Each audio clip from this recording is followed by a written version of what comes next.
Veuillez vérifier si le paiement du prêt est en cours. Un email inattendu est apparu alors que j'étais au travail. En communiquant rapidement avec lui, Gabriel a commencé à expliquer calmement. Oh, désolé pour cela. Je suis tombé amoureux de quelqu'un d'autre et j'ai décidé de commencer une nouvelle vie avec elle. Gabriel a récemment acheté une voiture très chère à mon nom, et il est parti avec, en emmenant sa maîtresse. En tant que mère de notre fils de 10 ans, je n'aurais jamais imaginé une situation aussi injuste. Je me suis retrouvée perdue, ne sachant pas quoi faire, l'esprit complètement vide. Je m'appelle Anna et mon époux, Gabriel, a le même âge que moi, 35 ans. Léo, notre fils intelligent de 10 ans, était l'un des 3 membres de notre famille. Dès son plus jeune âge, Léo a montré une intelligence remarquable, il lisait des documents sur l'ordinateur et sollicitait mon avis sur des sujets complexes. En revanche, Gabriel était instable et n'a jamais eu d'emploi fixe. Malgré mon travail à temps plein et mes préoccupations pour notre avenir, Gabriel avait réussi à maintenir un revenu stable pendant 3 ans. Récemment, Gabriel parlait de créer des souvenirs en famille, ce qui nous a poussé à acheter un van de 35 000 $. Cependant, en raison de l'incapacité de Gabriel à passer l'analyse de crédit de la société de financement, j'ai fini par contracter le prêt pour la voiture. Le jour tant attendu de la livraison du van, j'ai reçu un email brusque de Gabriel disant qu'il prendrait la van livrée, étant donné que le prêt était à mon nom et que je m'occuperais des paiements. Déconcertée, j'ai immédiatement appelé mon mari, seulement pour l'entendre me confesser. Eh bien, je suis tombé amoureux d'une autre femme et j'ai décidé de sortir avec elle. Je voulais que ce soit juste une aventure, mais c'est devenu sérieux, alors je pense recommencer ma vie avec elle. Il a mentionné les papiers de divorce dont nous avions discuté lors d'une dispute précédente, a déclaré qu'il les déposerait et a mis fin à l'appel de manière unilatérale. Cet échange a marqué la première fois que j'ai réalisé que j'avais été trahi par Gabriel, un choc retentissant. Les tentatives ultérieures de le contacter sont restées sans réponse. Quand je suis rentrée du travail et que j'ai vérifié le tiroir où les papiers de divorce devaient être, ils avaient déjà disparu, me laissant accablée par une dette importante d'un prêt automobile de 35 000 $. Malgré mes tentatives répétées de contacter mon mari par email et appel téléphonique, je n'ai jamais reçu de réponse. Léo, remarquant mon comportement inhabituel, est venu vérifier comment j'allais après le dîner, inquiet. « Maman, qu'est-ce qui ne va pas ? Tu ne manges plus beaucoup ces derniers temps. Ça va ? Ah, oui, peut-être que je suis juste fatiguée, ai-je répondu. Ah, quand les gens mentent, ils regardent en haut à droite. Mentir, c'est mal. J'ai remarqué que papa n'est pas à la maison depuis 3 jours. Il s'est passé quelque chose entre vous deux ? Surprise par les paroles perspicaces de Léo, j'ai pris une profonde inspiration pour me calmer. Sentant que je ne pouvais plus lui cacher la vérité, j'ai décidé de tout lui raconter. Je comprends. C'est typique de papa de faire quelque chose comme ça. Tu n'es pas triste ? Non, je m'en doutais un peu vu comment les choses se passaient, a dit Léo, semblant prédire l'avenir et ne semblant pas se soucier du divorce de ses parents.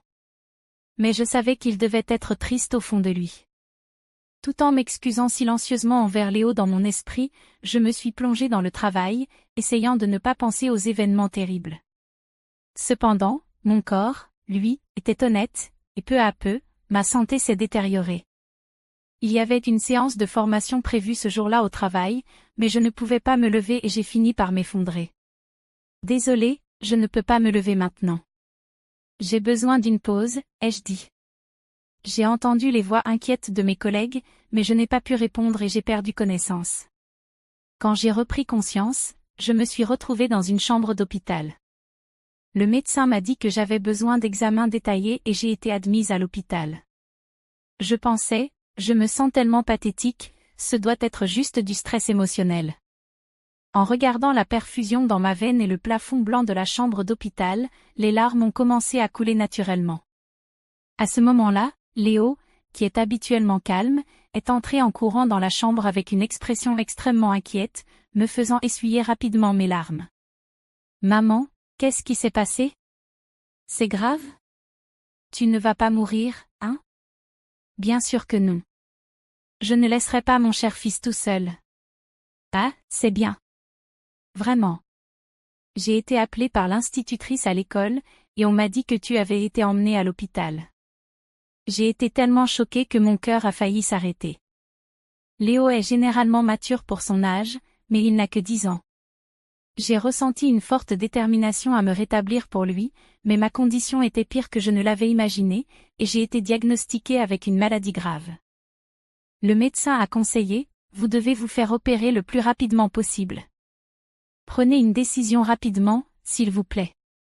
Suivant les conseils du médecin, j'ai subi l'opération, et quand j'ai été libérée, un mois s'était déjà écoulé depuis que Gabriel était parti. En rentrant chez moi, j'ai ouvert la boîte aux lettres et j'ai trouvé une lettre de rappel pour le paiement du prêt automobile. Je pensais que le paiement aurait dû être automatiquement prélevé de mon compte. Paniquée, j'ai vérifié le solde de mon compte avec ma carte, et le solde, qui était à l'origine de 20 000 $, n'était plus que de 33,90 $. Anna croyait que Gabriel était responsable de cela. Je voulais lui demander de rendre l'argent, mais je n'arrivais pas à le joindre. Que devrais-je faire? Je ne peux pas vendre la voiture car je n'ai pas la camionnette. Ma situation s'est encore aggravée après le départ de Gabriel. Léo a touché mon front et a demandé, « Tu es pâle, tu te sens encore mal ?» Il était triste à cause de ma série de malheurs. Pourtant, je n'avais pas de fièvre. Je vais bien physiquement, mais regarde, ton père n'a pas seulement pris la voiture, il a aussi pris tout l'argent que nous avions économisé. Je ne peux pas travailler à cause de ma condition physique et maintenant, nous n'avons plus d'argent. Je suis perdue. Je comprends. Alors, je vais livrer des journaux et chercher sur Internet pour voir s'il y a un travail que je peux faire. Encouragée par mon fils de 10 ans, je me suis dit qu'il n'était pas temps de me décourager. Désolée de t'inquiéter. Je ne peux pas me permettre d'être faible. Je vais changer d'attitude et essayer de faire ce que je peux, lui ai-je dit en lui souriant. Léo m'a aussi souri en retour, puis il a dit quelque chose d'inattendu, planifions comment récupérer la voiture de papa. Comment pouvons-nous faire ça? La camionnette est à ton nom, n'est-ce pas? Oui, mais alors? Alors, peut-être que nous pourrions. Léo a suggéré une idée à laquelle je n'avais jamais pensé.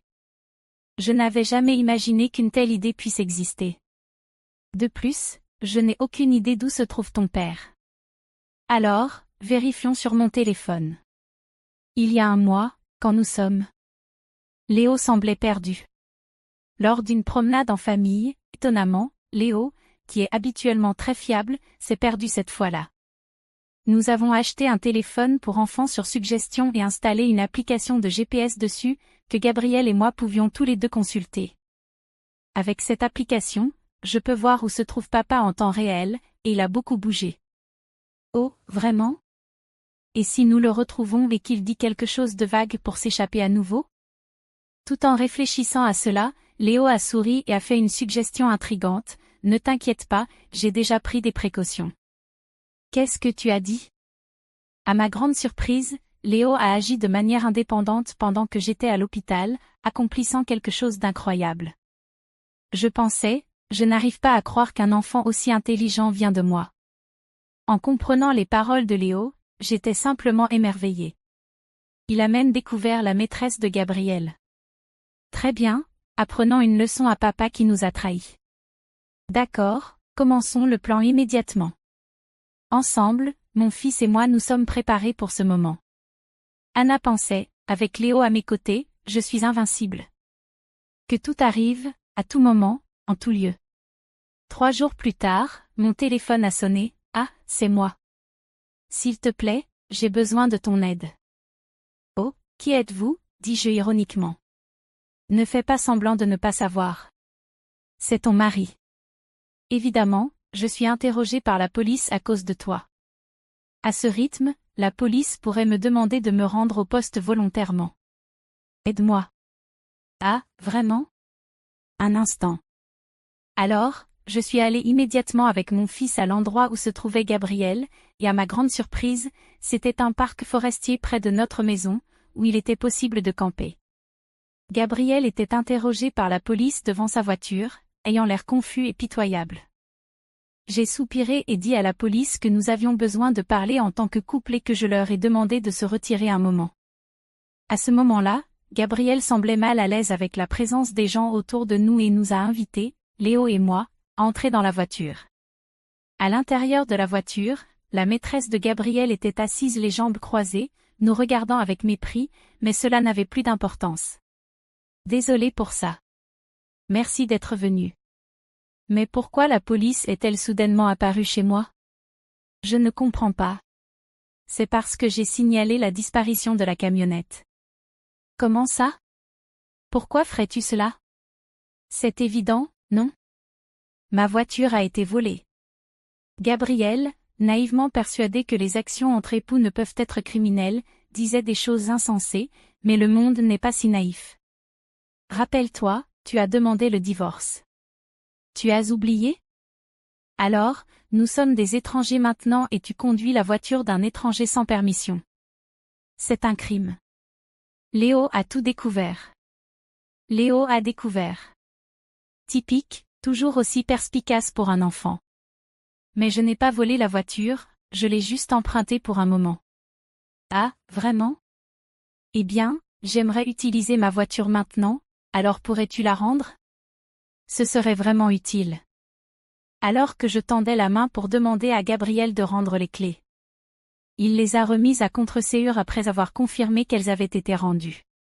Léo a commencé à parler à voix basse, dit, « Pourquoi as-tu abandonné ta famille et choisi de t'impliquer avec cette femme ?» Pris de court par la question inattendue de son fils, Gabriel était déconcerté et s'est gratté la tête maladroitement. Voyant cela, la maîtresse de Gabriel a ri avec dédain et a commencé à parler, « C'est parce que je suis plus attirante que ta mère. Regarde-moi, tu le vois bien, non? Il est tombé amoureux de moi et a décidé de quitter ta mère. Tais-toi. Je ne t'ai pas demandé, vieille. Papa, c'est à toi de répondre. » Mandy a été réduite au silence par le ton sévère de Léo, mais Gabriel est resté silencieux. Si tu ne peux pas expliquer, ce n'est pas grave. Je vais rappeler la police et te faire arrêter. Attends. D'accord, je vais parler. Mandy a révélé qu'elle avait rejoint l'entreprise de Gabriel il y a 3 mois. Ils se sont attirés l'un l'autre et ont commencé une relation lors de la fête de bienvenue des nouveaux employés. Plus tard, il a été découvert que Mandy était enceinte et Gabriel a décidé de commencer une nouvelle vie avec elle, les laissant derrière lui. Comment sais-tu tout cela? J'ai pris le camping-car, j'ai démissionné et j'ai pensé à vendre la voiture pour obtenir de l'argent, mais il semble que tu l'utilisais beaucoup, non? J'ai trouvé dommage de la vendre immédiatement, alors nous avons décidé de faire un voyage. Attends, comment sais-tu tout cela? Tu te souviens quand Léo s'est perdu? Par précaution, nous avons acheté un téléphone pour lui et installé une application GPS. Tu as oublié que nous l'avons légalement installé sur ton téléphone?